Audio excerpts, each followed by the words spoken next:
I'm crazy with the check. Yeah. Good morning, ladies and gentlemen. We have recently received news this morning that the pandemic is finally over. More than a team, it's a dynasty. We outside, yeah, we outside, yeah. Let's catch a fire. Who out trying to slide, yeah. Welcome back to another episode of Y'all ain't tired yet? And on today's episode, grab your communion. Rabbits. Grab your communion. We first want to give honor to God, who's the head of our life. Yes. This episode will be about who will you serve? Who will you serve? Who are you serving? What is your faith looking like? So, the first question is, how has faith shaped your life? Ooh. Faith has shaped my life in a number of ways. Ooh, just being black. That's a lot right there within itself. It is. Then you add on top of my other struggles that I didn't ask for. Sexuality. Yeah. Finding a job. Networking. Getting yourself through the door. Having faith that God is gonna, get you to the next place in life, provide you with your blessings, treating people right so you can receive those blessings. So I think that's how faith has kind of shaped my life, upbringing. Yes. Ancestors. Both Raised in the church. Right. I was on a praise team, Gospel team, choir. dance team, all of that. Right. So it's really a big part of my life, and child, that's the only thing I can hold on to. Right. Nowadays, I decided That's all you got. Is your faith. Is your trust in God to, Lord, help me continue to be able to live this life. See another day. It's hard out here. My God. My. It's hard. I guess that goes into the next question. How is your relationship with God in the church? I think. This is getting. Yeah, I think personally, my relationship with God, I think is great. I pray every day, pray every night. I have conversations with Him when I'm going through things. My relationship with the church is non-existing. But that's just because I don't trust people, and so going into the church and trying to present my authentic self, how would that may look to them, and do I have to prove myself to somebody again in the church when it's not about me proving myself? It's about receiving the word. So it's non-existent now. I'm trying to get back into finding a church. And that's a whole other thing. Yeah. But I think that is the biggest. That will make or break your I ain't gonna say make or break, but that can kind of be a big reason of your walk with God, because like I don't have a church home. Right. So how do I have somebody that I can go talk to and help guide me outside of God? Because yes, we know to lean on God, but you also need like a pastor or a mentor that you can go to, that you can trust, and that can help you. I would say mine has been up and down. I would say, like, I never not believed in God. I never stopped believing, but when certain things happen in your life, it kind of makes you question, like, well, does God really care about me? Or is God here with me while I'm going through all of these struggles? I don't hear Him. Yeah. So how can I trust that He is going to help me get out of this situation, or help me get some understanding, help me get some peace? Right. And a lot of things that I've gone through, I have been like, God, where are you? Because I don't understand why I'm going through all of this stuff and I haven't done anything. I feel like, I'm doing the right thing. I'm going to school. I'm going to work. I don't bother nobody. I stay out the way, Right. But why is this happening to me? Why is this happening to me? So I would say it's been a rocky road. You kind of just tapped some of this question too. Have you ever been angry, and how did you move forward with going? How did you work through that? Yes, very angry, and I'm still sometimes angry. My reasoning why I have spoken on. I've lost a lot of family members, and I just didn't understand, like, why do we keep losing our family? And then just other situations, personal stuff that I went through, like, dang God, I done been here before. Why do I keep coming back to this situation or to this Like, what is the lesson that I'm supposed to get? You not helping. Like, I don't hear you. So now I'm just angry, and that's when I stopped going to church. Because I'm like, ain't no point in going to church if you gonna keep putting me in this situation, or you know, you're gonna keep taking people from me. Yeah. And like you said, I am trying to get back into church. I think, like you said too, it's hard to trust people in church because they tell you one thing and then they do another. To me, church people are like hypocrites. Yeah. Like, they like, oh, you need to do what the Bible say, but y'all ain't doing what the Bible say. Exactly. You judging me when you out here doing the same thing. As if one sin is bigger than the other. Right. Y'all try to condemn people, but you still sinning too. So how can I trust the church if you in the church sinning? Exactly. And I'm not saying that we perfect, but I feel like you shouldn't judge anybody because, one, we're not supposed to judge. So your job as a church is to help guide me, get me closer to God. Right. That's not your job to judge what I'm doing with my life. That's me. That's between me and God. You know, as I got older, I think, and I just think it's very interesting about the church, just about the word itself. It's so many versions of the Bible. Like, we call it the Bible, whatever religion you have, the book of Quran or whatever. Right. It's for us. It's all the same thing.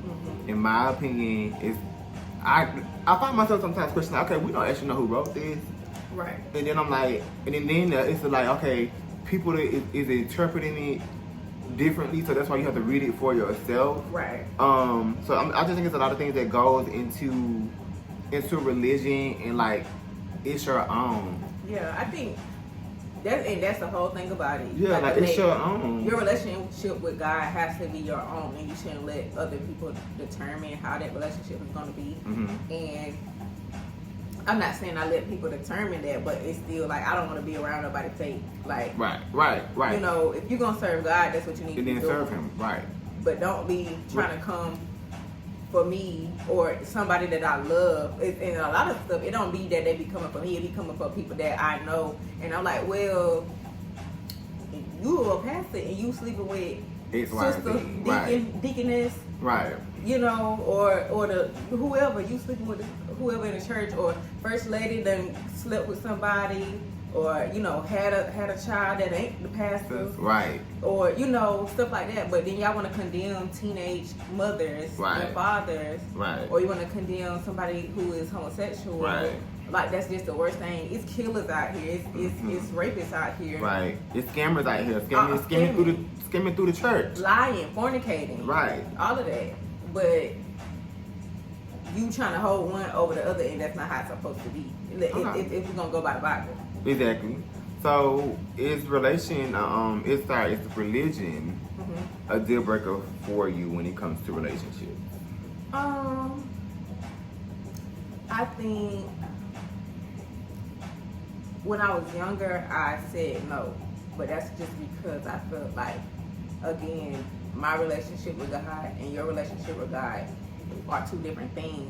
But I feel like, and now that I'm older and I see how it has affected me in my relationships. I'm not saying that the relationship was bad because of that other person's faith or lack of faith or whatever religion that they chose to have or, you know, serve or whatever. I realized that I was missing something. I realized that I do want somebody that can lead me, that can pray over me. You know, we can go to church. We can, you know, read the Bible together. But if y'all on two different paths, your house can never be one. Of religion? Of religion. Okay. So like if I'm a Christian and my husband is a Muslim, our household can never be one because we on two different avenues. And now there are some people who make it work. Yeah, and that's you know, and whatever works for you works for you. But I would rather have somebody that's the same religion or have the same similar beliefs. I agree with you, because I'm more spiritual than religious. So I think whomever the next person I date or something, if they're like religious and they're based in Christianity, you know, whatever, then I'm gonna be like, you know, okay, but like you said, if it's something else, then no, because those are so totally different beliefs that I was raised on. And then if we're gonna go again, if we're gonna go by the Bible and how things are supposed to go in a relationship, the man of the household is supposed to lead. Right. So how can I follow you if we have two different beliefs and Well, I'm not converting? That's the thing you have to do. Hey, yeah. Yeah, because it's 2 men in my household. Well, somebody got to decide. It's 2 men in my household, baby. So, we don't have those norms. Yeah. But okay, so I love these questions. So, what do you feel God has spoken into your life, and what is your purpose? What is my purpose? So that's a question. I feel like we're always still trying to figure that out. But as I get, keep going in this life, I feel like I found common things that have happened or that happens around me. Like, I realize that I attract people unwillingly. People come up to me, tell me their whole life story. I don't be knowing these people. Right. We might work together. Baby, I'm just trying to get an assignment done, and you telling me about, my husband left me and the kids, Same. and I'm just like, well, baby, I get the same I don't experience. even got a husband and kids, so I can't really Right. help you, but I feel like people are comfortable with me enough to tell me, like, or, just to vent and get stuff off their chest. So I think I feel like my purpose is to be a voice for others. Yeah. And help people just in whatever that they're going through. Yeah. And then, I think just be a voice for others. I agree. I think I totally agree. I think it's my same purpose. I think it's the whole purpose. Another reason for the podcast. Right. We want it to help people to express what we're going through, to help people. So I think that's the same thing for me. My purpose in life, I don't know where my purpose in life is, but I think it's definitely to bring joy to others. Yeah. I love having conversations, even though I am very introvert. Right. But when I'm in a social setting and I'm comfortable with you and I see a genuine energy coming from somebody, I have no problem with opening up. But the gift of discernment has been gifted to me, so I don't really kick it with too many people. But Right. I think that's definitely a purpose for me. Yeah, and I've always had like dreams. Like, I be dreaming about spirit, like the spiritual realm, and like when people pass over, when they pass away and go to wherever we don't know, wherever that other side is. I do have those type of dreams, and I also have dreams of like, just stuff that kind of sometimes it could be a warning. I feel like I haven't really figured out what the dreams mean, or sometimes I don't really know. Maybe he's showing you something. But I know that God is showing me something, and now I feel like it's up to me to really trust God and try to tap into that. Right now, I haven't committed to that because it's kind of scary. Because I'm like, God, why are you telling me this? What is the purpose of me? What is this? What is this? Right. And it's just it's an uneasy feeling to have, that gift. Cause Yeah, you don't really I know. agree. You don't really know what to do. I'm with glad it. I don't have that gift. And then I'm like, okay, I need somebody to help guide me, but I'm not at church. Yeah. So it's like, okay, now I gotta kind of figure out, okay, On your own. on my Until own you until I find get somebody. to church and then Right. find somebody that can kind of help me or mentor me in that area. But Yeah. I just haven't got to that. Okay. That level. Okay, I feel it. So heaven or hell, do you believe in it? I don't. I feel like it's something on the other side. Because people always, some people that have near-death experiences, they say they see, certain stuff. But and how can we know? how can we know? We won't know until we die. Right. So and we can't come back to tell the we story. can't. Right. But I believe it's something because, like I said, I have dreams, so it got to be something on the other It's side for something. these people to come telling me, whatever message that they have for me. So, Okay. I just want to make it to heaven. So I'm just gonna believe that Wherever it's peaceful at, I want to Yeah. be there. Wherever it's peaceful at. whatever they said is promised to us. That's what I want. I look. I don't want to be and I'm left. with- I don't want to be left here. Okay, I Catch me up on the first go I can round. have it my way. I would have made it through to that edge. Okay. Okay, so how do you know that God is real? It just be certain stuff. Like, again, you got to be tapped in you will never know if you don't win. I ain't gonna say if you don't believe, but you got to have some kind of connection to him for him to show you that he's real. And it's just been times that certain stuff that happened that I be like, ain't that wasn't nothing but God? Because how did he get me out of this? Right. How did he get me out of the situation? Or like sending a message to me to let me know, like my dad or my granddad or you know my family members that have passed away, that they're looking over me. Like when I got to college, it may not mean nothing to y'all, but it meant something to me. I was on an elevator and the elevator said Otis. That's my grandfather's name. I never even knew that the elevator company was named Otis, but to me that was just it felt like that was my granddad telling me, you know, you made it, you know, I'm still here with you, even though I've been gone for X amount of years, I'm still, you know, around.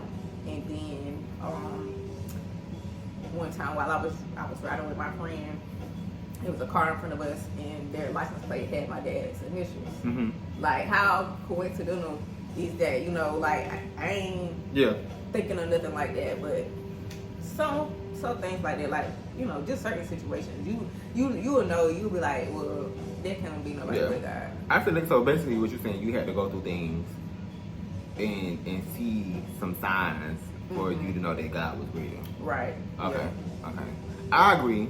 I haven't seen any signs like what you're saying. Grandpa name, your father's initials. I ain't haven't seen any of those, but definitely like near-death experiences and you know, I was taught, you know, pray for everything. Right. Pray for everything. So me having that faith of praying, like that's how I know for me that he's real. Because the power of the tongue is very true. And I believe that. So I think praying about certain things and constantly praying about it, and you know, having patience about it, which that's hard to learn as well. You know, for me, that's how he's represented in my life. Yeah. For me. But it is a quote that we have written down. You're wondering if you can trust God, but can God trust you? For that, I feel like God can trust us because He's already know what we're gonna do anyway. So the decision is up for us to choose if it's right or if we're gonna do the right or wrong thing. But He's already know what we're gonna do. Right. I think my interpretation of that is we call on God. We want God to do stuff for us. We want Him to get it done and you know, we like, God, I need this. God, I need this. God, I need that. Where are you? But you're not doing the things that He asked you to do. Right. They say faith without works is dead. Right.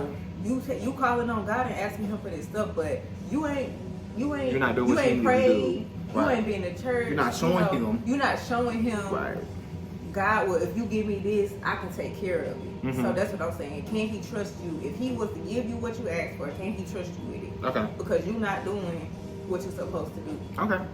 That's how I like that. Okay. All right, that's a great way. But I like your interpretation too, because He do know what He do. Right.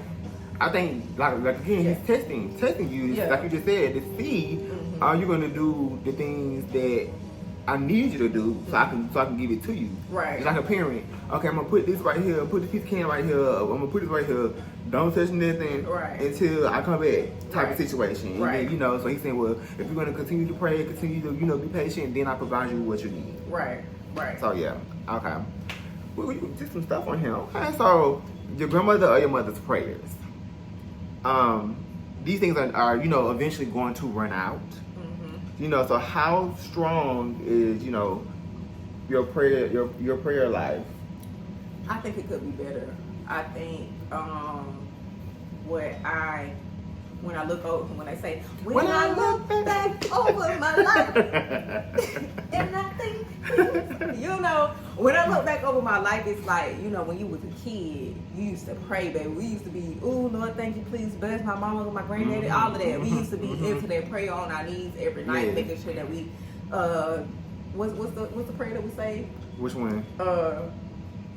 Which one? This is what the baby pray the Lord of my soul to keep? If I should die before I wait. Let me not see. I pray, Lord, my soul to keep. If I should die before I love my soul to take. Yeah. We was on there. Yeah. When we was little, That was that number one That was prayer. the prayer, and then we add whatever we add to it. Yep. But as you go through life and things start happening to you, that Mhm. prayer get weaker Yeah. because you like, God, Ooh. what's going on? You Yeah. know, Yeah. you start straying Things away. change in life. Things change. Right. You don't have that same. You losing their faith a little bit. Yeah, you kind of lost your faith because Yeah. when you were a kid, it's like, well, God is real. God, you know, It was instilled. it was instilled in us. But again, You have to keep that fire burning have to when you keep- get older. you got to stay hungry for it, and that's something that I know that I need to work on because I like catch that. myself Right now. like, dang, I ain't prayed today, I like or that. you know, I ain't talked to God, I ain't, you know. Mhm. So I think my prayer life could use some work, Mm-hmm.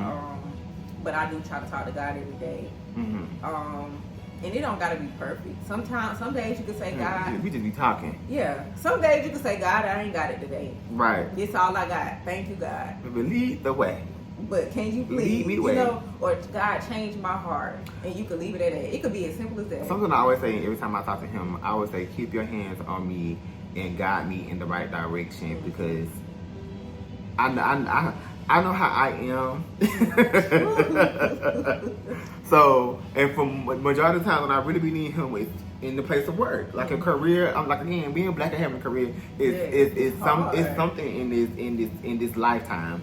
So I'm always like constantly saying like, God, keep your hands on me, like keep your hand. I need you to keep your hand on my neck. Yeah, and sometimes one of my favorite things I like to say is, God, I may not have anything to say, but you know my heart. You know Right. my heart. Right. You know what my heart. I You can know start what. saying that too. You know what I need.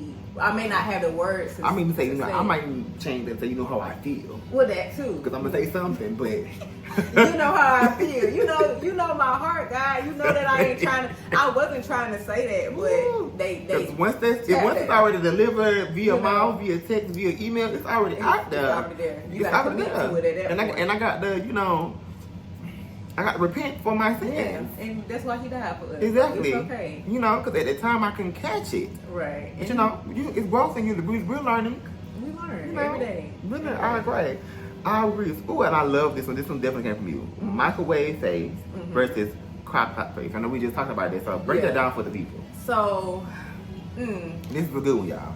so microwave face versus crock pot face.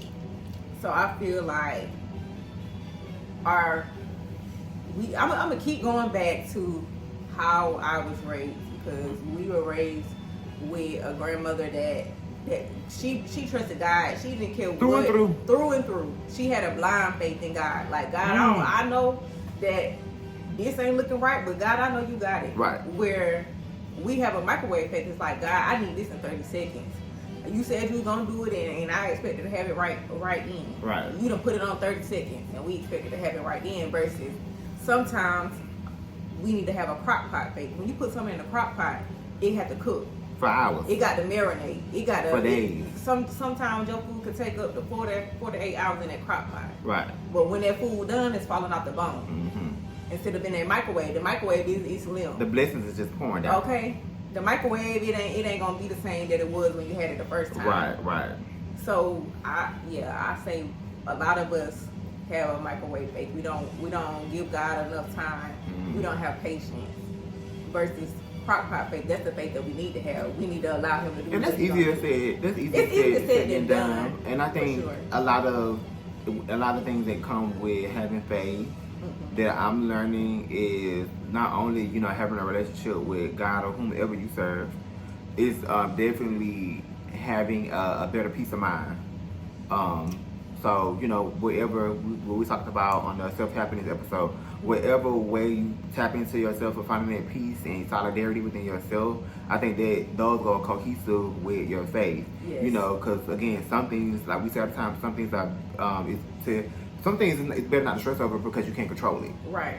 So if you have that faith in God that it's going to get done because you have that peace in your mind because you know it's nothing that you can control, and having that pop faith, Right. then you be like, okay, well, I put it in God's hands. I'm not gonna worry about it. You got to leave it alone. Just It like, is what it is. Just how Grandma used to put that food on the stove before she went to church. She left it alone. Yep. And when she came back, It was ready to it go. was ready. It was ready to go. Or she might have put it on the night before and then went to church and came back. It was And ready. and slept on it. And slept on Slept it. on it. Ooh. You got to sleep on it. Sleep on it. You got to put that thing in God's hands And sleep on it. Ooh. My. That was Sleep on it. Ooh. So with this last question, this is a really good deep one. I'm glad this one is the last one. What is the biggest burden you're carrying? If you're carrying any, because you might not be carrying anyway. right. I think my biggest burden is taking on other people's problems. I have a very big heart, so when I see somebody going through something, I tend to take on whatever problem that they have because I want to fix it. I want you to be able to be prosperous in life, be able to be happy, and have all the things that I feel like, you know, if I know you and I'm surrounding myself in your presence, that means I feel like you're a good person, you're genuine, and whatever you desire in your heart, I feel like you should get that. You know, God should bless you, and you should have a, you know, nobody deserve a hard life, and we done lived. Our life wasn't hard per se, like rough, but we have had some stuff that has happened to us. Like, dang, I really didn't deserve that. Right. But some of that stuff was out of our control, and I just think I take on more problems than I should because they ain't my problems. Right. And I need to let these people lay their stuff at the altar and not hold on to it. Right. But that's just the person that I am. Right. Okay. I wanna take on some of that, but at the same time, I feel like I could be my biggest burden at sometimes. Okay. Because I was sitting here thinking, listening to what you were saying, and I'm that person, but I've learned to just, like you said, like you're learning to just let that be their issue. But what I mean by my biggest burden at times, because I know that I could be asking for help and I could be receiving help because I know the help is there. Right. I would just rather figure it out on my own and not say nothing. So at times I could be my biggest burden because I have the support. I know the support is there, but I'm always thinking like, well, they got their own stuff going on. I'm not finna, you know, include and make their situation worse by asking them to help me. But in actuality, that's what your friends and family are for. Right. We there to support each other. So, but we were raised very independent. So that is a good and bad thing. Right. And you know, now that we are very successful young adults, it's kind of hard when you have got to this certain place in your life, and then you know we never think about all of our success. We never do that. We always think about, oh, I need this, I need this, I need this, and this is what's going bad in my life. We don't never think about the good things that we don't need, the good things that we have, you know, and where people could be. So I think that's something that I definitely try to like continue to remind myself, like, I can't ask for help. You know, give yourself leeway. You have done a lot thus far at, you know, at the age you are. So we can sum that up as far as saying giving yourself some grace. Yeah, definitely. Like, and I'm there with you. Like, I hate asking for help. We both are that way. Even though we got each other, we really don't ask each other. We really don't. We really don't. If we feel like we need, like, one of us needs some help, we down bad. Yeah, the baby. I'm finna be on the street. Okay. I need that $40. Please. I know you got it. Send it. Sometimes it be cousin, you got 10. I just need 10 to get me a pizza. But you know, I just don't, like you said, I don't like asking people for stuff because I'm like, well, one, like you said, I'm just independent, and also I don't want nobody having no nothing over me. Nothing over me. I don't want you having nothing over my head. I don't want you to be able to throw back in my face or tell so and so, well, you know, I had to. Right. I had to do this for her. I had to do that for her. Like, that's a problem. Yeah. I don't ever want that to be. I don't want you to have the opportunity to say that on me, but I do know I have some solid people in my life that I can ask for help, and I feel like in the recent season, that's my lesson that I've been learning. It's okay you can lean on that others. I have others that I can lean on. These are the people that God put in my life for a reason. Right. And yeah, so yeah. Well, thank you guys for tuning in on this light, loving episode. Hope you guys had a lot of, you know, TikTok notes that you take down. If you have any questions, comment, like, share, and subscribe. And with that, I'm gonna leave you with y'all like Tajay.